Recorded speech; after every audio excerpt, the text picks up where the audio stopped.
afternoon, Frank. How are you doing today? Hi, buddy. Good.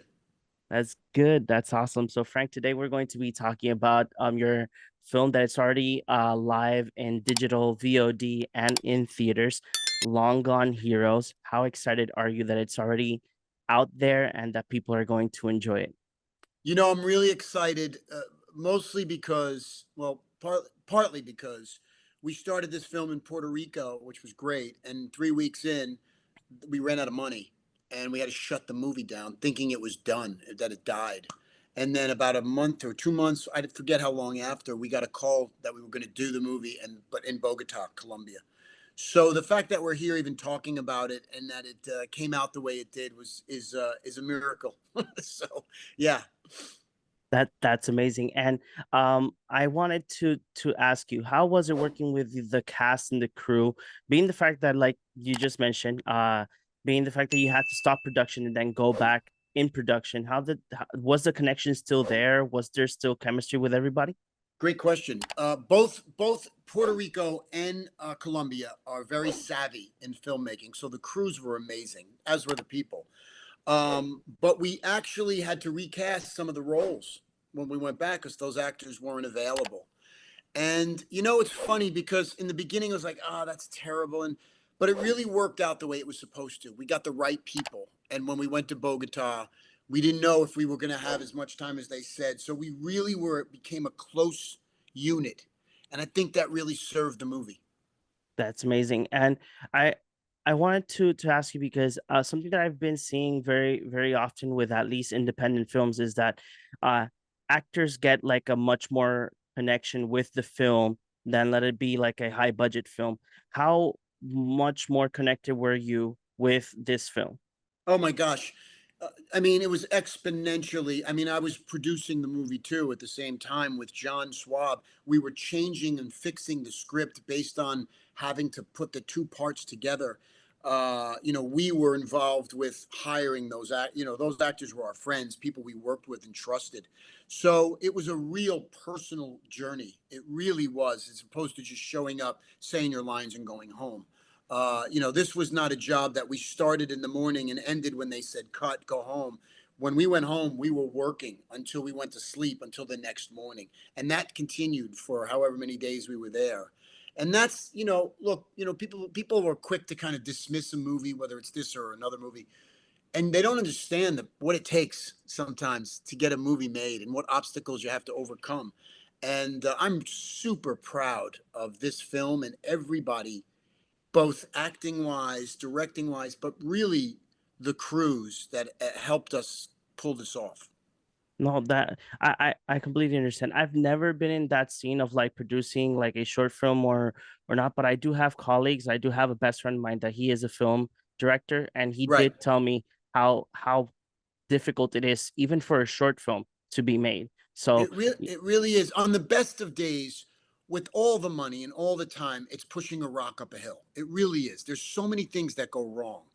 And when you're facing budgetary problems and time problems, now you're really under the gun. mhm. So anybody who could execute a film under those conditions, my hats are off. It's like people are really quick when you watch a fight to go, "Oh, that guy's terrible."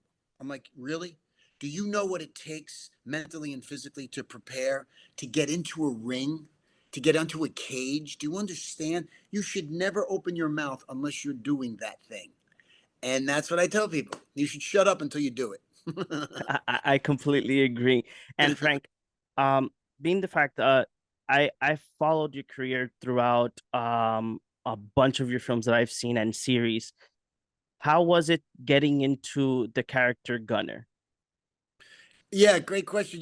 I got a lot of friends, not a lot. I got a handful of friends that are special forces guys at a high level.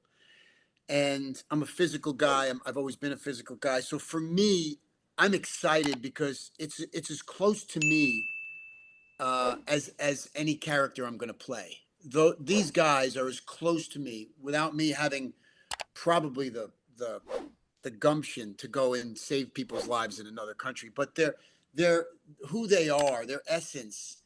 I'm excited to play these guys because they're all in all the time, and that's kind of how I approach my life. Okay, that's great. And I wanted to ask you something because recently we interviewed Juan Pablo Raba. He plays Guapo, Yep. and he told me that one of like his memories while filming was that you guys have a scene in the film that you're like running towards like a town, but you know it's difficult to close streets and whatnot. But then he told me that while you guys were filming that scene, a taxi driver was like passing by and he started screaming, like telling the guy to stop, and that you guys like kind of like freaked out. How was Yeah. it? You know, can you tell me how did it felt? It was real guerrilla filmmaking. And a lot of the times we didn't, we weren't looking for people's permission. So we would just go into the crowd, right? And we'd shoot and to see what we could use. And that was one of the times where he speaks the language. That's part of his culture. And he kind of took over. He became the leader. And it made it into the movie. Yeah, that was amazing. And I wanted to ask you, Frank, what would be a scene, like not giving that much details like that people can enjoy the film, but is there like a particular moment while filming that you go back to and always have a laugh, or just like yeah, we did that? Yeah, the fight with Mackay.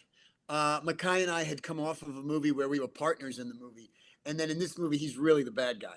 And we had that fight, and again, not having a lot of time to choreograph, we really had to kind of figure it out ourselves. And it was like two brothers, fighting over the cereal on Saturday morning. We wanted to make it kind of visceral, and we had a lot of laughs, beating each other up. That's great. And Frank, what would be something that what piece of advice would you give like a filmmaker or a producer, being the fact that you started production, it stopped, a time passed, and you returned to back to it, had to recast a couple of the cast members to continue the production? What Right. would be advice that you would give to the people out there? Well, it's in your story, and the advice is just never quit, right?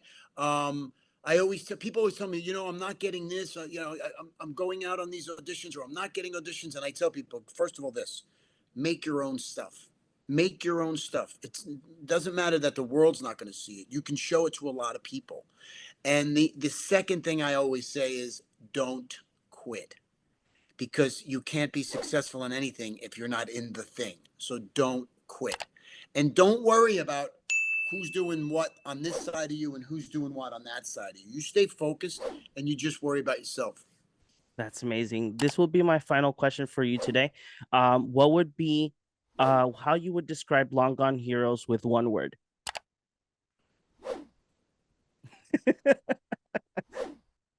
Badass. Is that one word or is that two Yeah, words? no, that's one word. That's one word. That's one word. Badass. That's Badass. amazing. Frank, thank you very much for giving us the time to talk about Long Gone Heroes, and I hope everybody enjoys it the same way as I did. Thank you. Thanks for your time, man. Thank you. Bye bye. Yeah.